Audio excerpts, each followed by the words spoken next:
ಅದೇ I was waiting for this roll ಅಂತ ಹೇಳೋದಕ್ಕಿಂತ ನನಗೆ ಸಾಕಷ್ಟು ಬೇರೆ ಬೇರೆ ಥರ ಶೇಡಲ್ಲಿರೋವಂಥ ರೋಲ್ಗಳು ಬರಲಿ ಅಂತ ಆಸೆ ಪಡ್ತಾ ಇದ್ದೆ.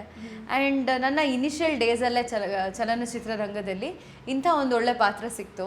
ಇದಕ್ಕೆ ಹಿಂದೆ ನೀವು ಹೇಳಿದ ಹಾಗೆ ಇದು ಕಂಪ್ಲೀಟ್ಲಿ ಆಪೋಸಿಟ್ ಇದ್ದಂಥ ಪಾತ್ರ. ಆಮೇಲೆ ಇನ್ನೊಂದು ಏನಂತಂದರೆ ಇವೆರಡರದ್ದು ಶೂಟಿಂಗ್ ಒಟ್ಟಿಗೆ ನಡೆದಿದೆ ನನಗೆ. ಇಬ್ಬನಿದು ಶೂಟಿಂಗ್ ಹೆಂಗೆ ನಡೀತಿತ್ತೋ ಅದೇ ಟೈಮಲ್ಲೇ ಆಲ್ಮೋಸ್ಟ್ ಜಸ್ಟ್ ಮ್ಯಾರಿಡು ಶುರು ಆಗಿದ್ದು ನನಗೆ. ಸೊ ಕಣ್ಣ ಎಕ್ಸ್ಪ್ರೆಷನಿಂದ ಹಿಡಿದು ಅಥವಾ ಸ್ಮೈಲ್ ಮಾಡೋ ರೀತಿಯಿಂದ ಹಿಡಿದು ವಾಯ್ಸ್ ಮಾಡ್ಯುಲೇಷನ್ ಆಗಲಿ ಅಥವಾ ಒಂದು ಡೈಲಾಗ್ ಥ್ರೋ ಮಾಡೋದಾಗಲಿ ತುಂಬ ಡಿಫ್ರೆನ್ಸ್ ಇತ್ತು ಅದಕ್ಕೂ ಇದಕ್ಕೂ. ಬಟ್ ಓವರ್ ಆಲ್ ಜರ್ನಿ ಏನಿದೆ ನಾನು ತುಂಬ ಎಂಜಾಯ್ ಮಾಡಿದೆ. ಇನ್ನೊಂದು ಏನಂತಂದರೆ ಸ್ಕ್ರಿಪ್ಟನ್ನು ಓದುವಾಗ ನನಗೆ ಕೆಲವು ಕಡೆ ರಿಲೇಟಬಲ್ ಆಗ್ತಿರ್ಲಿಲ್ಲ. ಯಾಕೆ ಹಿಂಗೆ ಕಿಚ್ತಾಳೆ, ಯಾಕೆ ಹಿಂಗೆ ಮಾಡ್ತಾಳೆ, ಹಾಗೆ ಡೈರೆಕ್ಟಾಗಿ ಹೇಳ್ಬೋದಲ್ವಾ, ಹಿಂಗಿಂದನೇ ಈ ರೂಟಿಂದನೇ ಹೇಳಬೇಕಾ ಅನ್ನೋದೆಲ್ಲ ಕ್ವೆಶ್ಚನ್ ಮಾರ್ಕ್ಗಳು ಬರ್ತಾ ಇತ್ತು.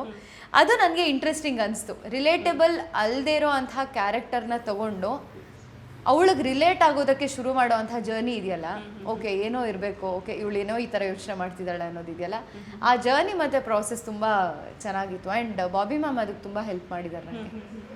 ಓಕೆ, ಅವರ ಮೊದಲ ಸಿನಿಮಾ ಇದು ಡೈರೆಕ್ಟ್ ಮಾಡ್ತಾ ಇರೋದು, ಮ್ಯೂಸಿಕನ್ನು ಹೊರತುಪಡಿಸಿ ಫಸ್ಟ್ ಮೂವಿ. ಸೊ ಆ ಎಕ್ಸ್ಪೀರಿಯನ್ಸ್ ಹೇಗಿತ್ತು ಅವ್ರ ಜೊತೆ ಕೆಲಸ ಮಾಡಿದ್ದು? ಓ, ಇಟ್ ವಾಸ್ ವಂಡರ್ಫುಲ್. ಯಾಕಂದರೆ ಇನಿಷಿಯಲ್ ಡೇಸೆಲ್ಲ ಬರೀ ನಿನಗೆ ಮೇಲ್ ಡೈರೆಕ್ಟರ್ಸ್ ಸಿಗೋದಿಲ್ಲ ಅಂಕಿತ, ಫೀಮೇಲ್ ಡೈರೆಕ್ಟರು ಸಿಗ್ತಾರೆ ಅಂತ ಭಗವಂತ ಕರುಣಿಸಿದಂಥ ವಿಷಯ ಇದು. ತುಂಬ ಖುಷಿ ಆಯಿತು ಬಾಬಿ ಮ್ಯಾಮ್ ಜೊತೆ ಕೆಲಸ ಮಾಡಿ. ಯಾಕಂದರೆ ಆಸ್ಪಿರೇಷನ್ ತುಂಬ ಇದೆ ಅವ್ರಿಗೆ, ಡೈರೆಕ್ಟರ್ ಆಗಬೇಕು ಅಂತ. ಎಷ್ಟೋ ವರ್ಷದ ಹಿಂದಿನ ಕನಸಾಗಿತ್ತು ಅವ್ರಿಗೆ. ಇದು ಕೊನೆಯದಾಗಿ ಹೇಗೋ ಒಂದು ರೀತಿಯಾಗಿ ಅದು ವಾಪಸ್ ಕೊಡ್ತಾ ಇದೆ ಅವರಿಗೆ. ಅವ್ರ ಲೈಫಲ್ಲಿ ಅವ್ರು ಡೈರೆಕ್ಟರ್ ಆಗಿ ಸ್ಕ್ರೀನ್ ಮೇಲೆ ಅವ್ರು ಮಾಡಿರೋವಂಥ ಸಿನಿಮಾ ಬರ್ತಿದೆ ಅನ್ನೋದು for her it is a huge journey. ಆ ಜರ್ನಿಯಲ್ಲಿ ಅವರು ನನ್ನನ್ನು ಆಯ್ಕೆ ಮಾಡಿದ್ದಾರೆ. ಅದು ಅವರ ಮೊದಲನೇ ಚಿತ್ರದಲ್ಲಿ Ankita you are my Sahana ಅಂತ ಹೇಳಿದ್ರಲ್ವಾ, that meant a lot to me. And ಅವ್ರ ಜೊತೆ ಕೆಲಸ ಮಾಡೋದೇನಿತ್ತು ತುಂಬ ಚೆನ್ನಾಗಿತ್ತು.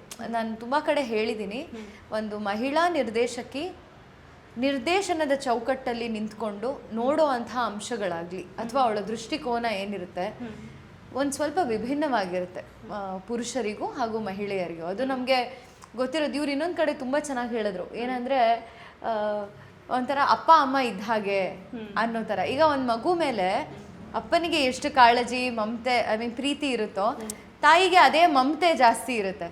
ಬಟ್ ಮಗು ಮೇಲಿರೋ ಪ್ರೀತಿ ಒಂದೇ. ಅದೇ ರೀತಿ ಸಿನಿಮಾ ಅನ್ನೋದು ಒಂದು ರೀತಿ ಮಗು ಇದ್ದ ಹಾಗೆ, ಪುರುಷ ಆಗಲಿ ಅಥವಾ ಮಹಿಳೆ ಆಗಲಿ ಆ ಒಲವು ಒಂದೇ ಇರುತ್ತೆ. ಬಟ್ ನೋಡೋ ರೀತಿ, ಅದನ್ನು ಟ್ರೀಟ್ ಮಾಡುವಂಥ ರೀತಿ ಮಹಿಳೆಯರಿಂದ ಸ್ವಲ್ಪ ಡಿಫ್ರೆಂಟ್ ಆಗಿರುತ್ತೆ. ಓಕೆ, ಅದು ಸಿಕ್ತು ನನಗೆ ಈ ಸಿನಿಮಾದಲ್ಲಿ.